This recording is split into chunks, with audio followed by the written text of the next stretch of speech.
movie and I am the only one director who got the apology letter from Shankar Nag.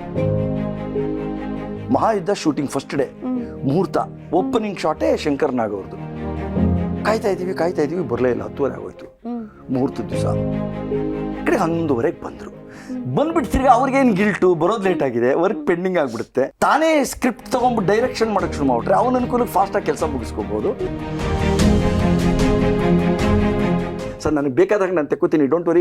ಆ cameraman ಬನ್ನಿ, ಅಲ್ಲಿ trolley ಹಾಕ್ಕೊಳ್ಳಿ, ಇಲ್ಲಿ crane ಅಂದೆ. Cow 2 ಸತಿ ಕೂಗಿದ್ರು, ತಿರುಗಿ ನೋಡಿದ್ರೆ ತಾನೇ ನಾನು ಹೋಗ್ತಾ ಇದ್ದೆ.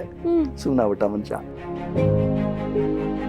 ಆವತ್ತು ಶಂಕರ್ ನಾಗ್ ಅವರು ಆ್ಯಕ್ಟ್ ಮಾಡೋಕ್ಕೆ ಶುರು ಮಾಡಿದವರು 22 ದಿವಸ ಶೂಟಿಂಗಲ್ಲಿ ನೀನು ಏನು ಶಾರ್ಟ್ ಇಡ್ತೀಯಾ, ಯಾವ ಲೆನ್ಸ್ ಹಾಕ್ತೀಯಾ, ಆ್ಯಂಗಲ್ ಯಾವುದು, ಒಂದು ದಿವಸ ಕೇಳಲಿಲ್ಲ.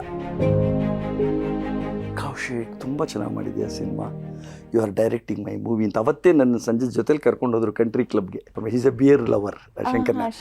ನನಗೂ ಒಂದು ಬಿಯರ್ ಕೊಟ್ಟು 10,000 ರೂಪಾಯಿ ಅಡ್ವಾನ್ಸ್ ಕೊಟ್ಟರು. You are directing my film ಅಂತ. ಅವರು ಜೋಕುಮಾರ ಸ್ವಾಮಿ ಅಂತ ಒಂದು ಸಿನಿಮಾ ಗಿರೀಶ್ ಕಾರ್ನಾಡದಲ್ಲಿ ಆ್ಯಕ್ಟ್ ಮಾಡಬೇಕಾಗಿತ್ತು. ಅದನ್ನು ಮುಗಿಸ್ಕೊಂಬಂದು ಈ ಸಿನಿಮಾ ಮಾಡ್ತೀನಿ ಅಂತೇಳಿ ನನಗೆ ರೂಮ್ ಮಾಡಿ ಕೊಟ್ಟಿದ್ರು. ಆ ಸಿನಿಮಾ ಶೂಟಿಂಗಿಗೆ ಅಂತ ಹೋಗೋವಾಗ ಆಕ್ಸಿಡೆಂಟ್ ಆಗಿ ಸತ್ತೋದ್ರು.